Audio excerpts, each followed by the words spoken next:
Assalamualaikum warahmatullahi wabarakatuh.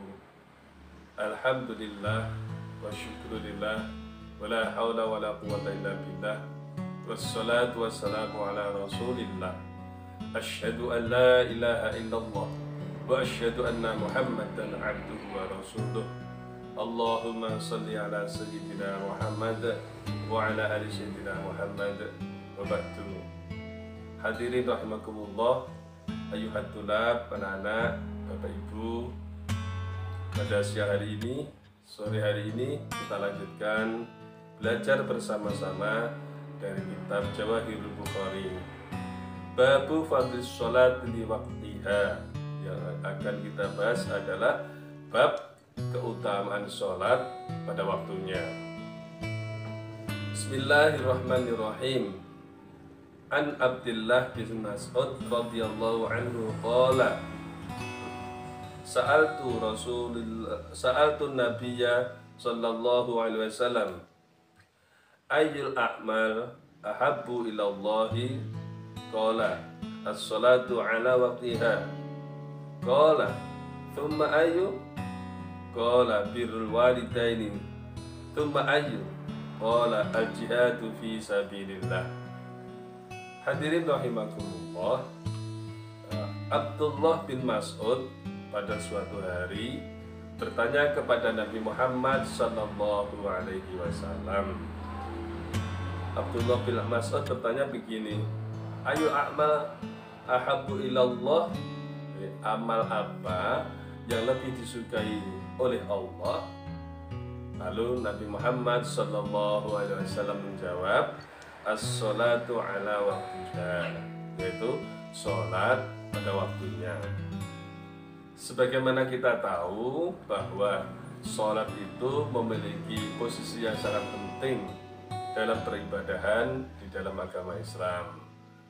Sholat merupakan tiang agama. Bagi orang yang tidak melaksanakan sholat, sama halnya dengan merubuhkan agama. Karena itu sholat sangat penting untuk kita kerjakan. Nah, sholat yang kapan yang sangat bagus atau kapan kita sangat bagus mengerjakan sholat itu? Dijawab oleh Nabi, sholatu ala waqtiha, sholat pada waktunya. Ini mengandung maksud kita jangan sampai melaksanakan sholat molor-molor ke belakang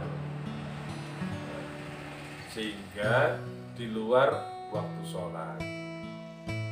Yang paling utama adalah di awal waktu. Di awal waktu maksudnya bagaimana? Ketika kita mendengar adzan, maka kita berusaha untuk melaksanakan ibadah sholat. Tapi juga jangan tergesa-gesa. Maksudnya jangan tergesa-gesa bagaimana? Kita berusaha untuk melaksanakan sholat itu murni. Maksudnya murni adalah sepenuh hati dari dalam diri hati kita.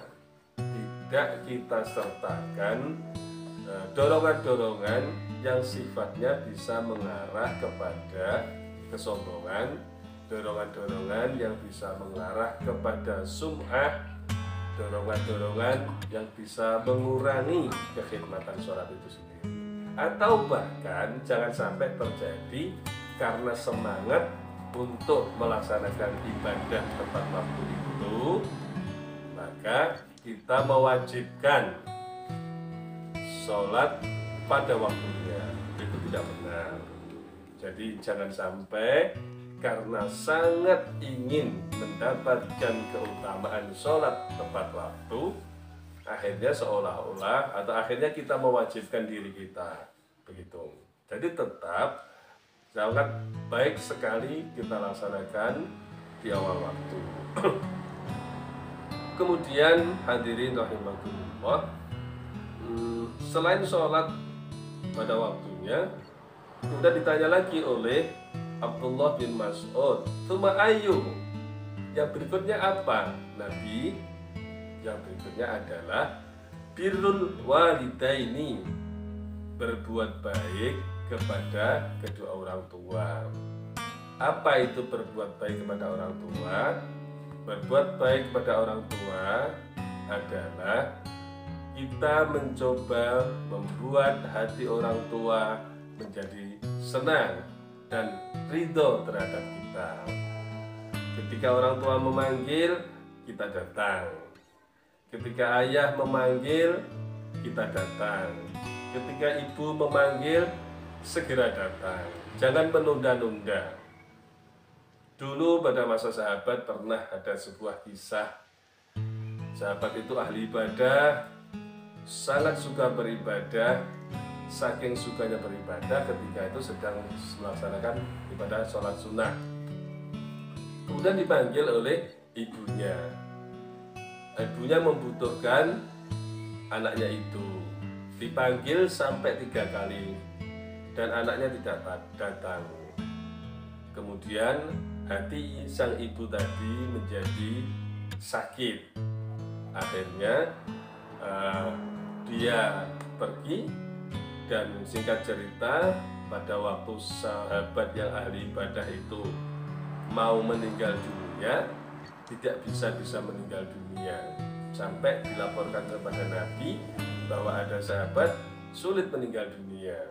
Akhirnya Nabi datang bertanya, apakah si fulan ini, orang ini masih punya orang tua? Diberitahukan ada. Nabi, di mana? Di sana. Coba panggil.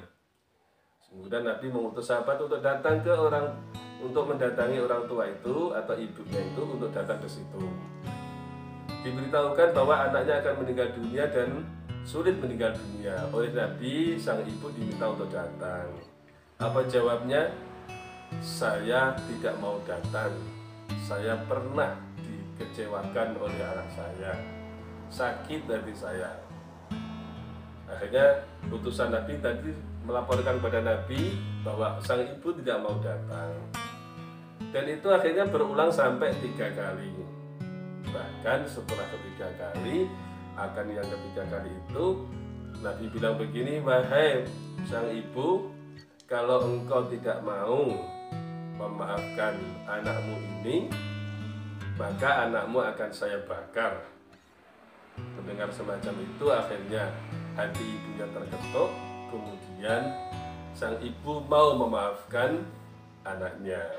Kemudian setelah dimaafkan, sahabat tersebut dituntuni. Setelah dituntuni dengan bacaan Allah, Allah, Allah begitu, akhirnya si anak bisa meninggal dunia dengan baik. Jadi sangat penting sekali untuk berbakti kepada orang tua. Termasuk juga ketika orang tua sudah tidak ada, kita harus tetap berbakti kepada orang tua. Caranya bagaimana kalau orang tua sudah tidak ada? Caranya adalah melangsungkan atau meneruskan tali silaturahmi yang dulu pernah dibangun, dijalin oleh orang tuanya. Yang dua adalah melaksanakan perilaku-perilaku baik yang pernah dikerjakan oleh orang tuanya. Jadi hal-hal yang baik yang pernah dikerjakan oleh orang tuanya itu dilanjutkan. Semangat-semangat perjuangan, semangat-semangat ibadah dilanjutkan lagi.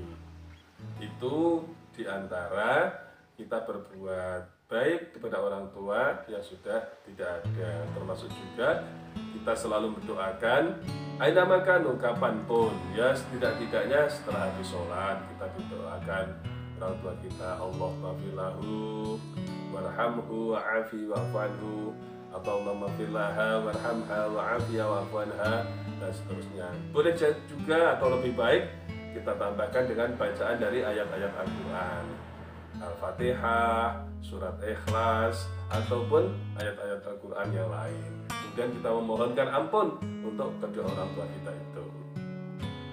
Anak-anakku semua. Kemudian Abdullah bin Mas'ud juga bertanya lagi, "Tsumma ayyu?" Kemudian Nabi SAW menjawab, "Al-jihadu fi sabilillah." Jihad di jalan Allah. Apa itu jihad di jalan Allah? Jihad di sini mengandung makna adalah sangat bersungguh-sungguh dalam upaya di jalan Allah. Maka bagi kalian yang pelajar, jihadnya apa bagi pelajar? Jihadnya adalah mencari ilmu semaksimal mungkin. Itu jihadnya seorang pelajar. Pagi sekolah, sore ngaji, kemudian sore membantu orang tua, malam belajar, dan seterusnya. Itu jihadnya anak-anak sekolah. Kalau jihadnya orang tua bagaimana? Jihadnya orang tua itu bekerja, beribadah, menafkahi keluarga, itu jihadnya orang tua. Intinya adalah bersungguh-sungguh dalam melaksanakan ibadah untuk memperoleh ridha Allah.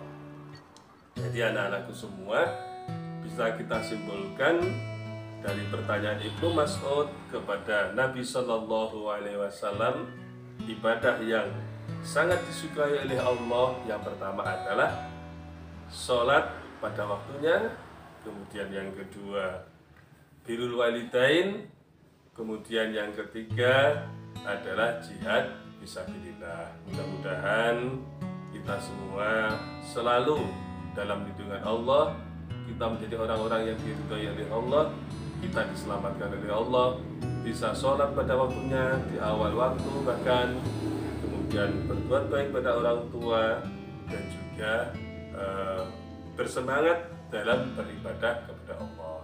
Kita berdoa, a'udzubillahi minasyaitonirrajim, bismillahirrahmanirrahim. Allahumma ja'alna minal muqimis shalah, Allahumma ja'alni minal muqimis shalah, waj'alna minas shalihin, minas siddiqin, minal muttaqin. Rabbana atina fid dunya hasanah wa fil akhirati hasanah wa qina adzabannar. Walhamdulillahirabbil alamin. Wassalamualaikum warahmatullahi wabarakatuh.